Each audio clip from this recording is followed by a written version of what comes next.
Good evening everyone, how are you? Hope you are doing good. Today I am going to talk about one of the important antifungal agent, that is fluconazole. Let's go into the topic. Fluconazole is an antifungal agent belonging to the family called triazole. Fluconazole is a fluorinated bistriazole. So what is the mechanism of action of fluconazole? The major effect on fungi is the inhibition of 14-alpha-sterol demethylase, which is a cytochrome P450.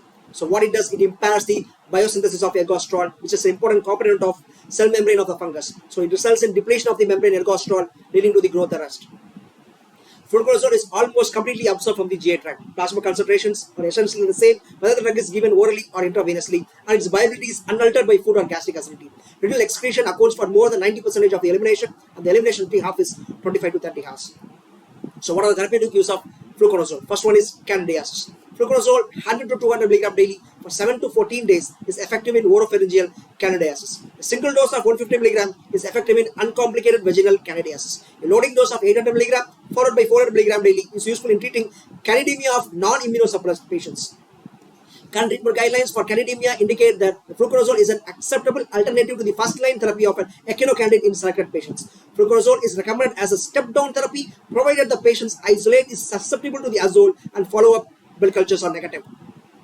Second important indication is cryptococcosis. Fluconazole 400 mg daily is useful for the initial 8 weeks of the consolidation phase of the treatment of cryptococcal meningitis in patients with AIDS after an induction course of at least 2 weeks of an intravenous amphotericin B. If after 8 weeks at 400 mg per day, if the patient is no longer symptomatic, then the dose is decreased to 200 mg daily and continued indefinitely. If the patient has completed 1 year of the treatment of cryptococcosis, response to combination antiretroviral therapy, has a CD4 count maintained above 200 for at least 6 months and is asymptomatic from cryptococcal meningitis, it is reasonable to discontinue maintenance fluconazole as long as the CD4 response is maintained.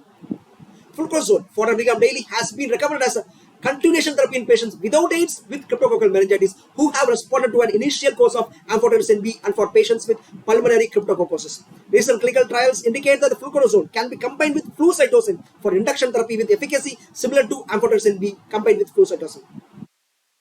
Third indication, other mycosis.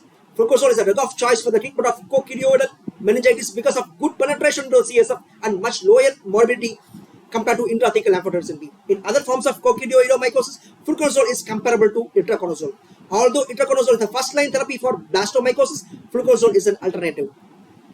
Fluconazole has no useful activity against histoplasmosis or sporotrichosis and is not effective in the prevention or treatment of aspergillosis. Fluconazole has no activity in mucormycosis.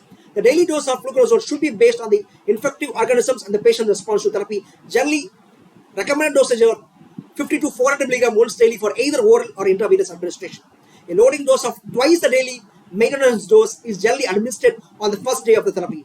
Prolonged maintenance therapy may be required to prevent the relapse. In adult patients, doses of up to 1200 mg have been safely administered in clinical trials for the treatment of cryptococcal meningitis. So what are the adverse effects of fluconazole? Side effects in patients receiving more than 7 days of drug regardless of the dose include nausea, headache, skin rash, vomiting, abdominal pain and diarrhea, all at 2 to 4%. Reversible alopecia may occur with prolonged therapy at 400 mg daily. Rare case of deaths due to hepatic failure or Stevens-Johnson syndrome have been reported. Fluconazole should be avoided during the pregnancy. Fluconazole is an inhibitor of CYP3A4 and CYP2C9, so drug-drug interactions are possible. Patients who receive more than 400 mg daily or azotopic patients who have elevated fluconazole blood levels may experience drug interactions otherwise not seen. Thank you so much for your kind attention and kindly share my lecture to your friends.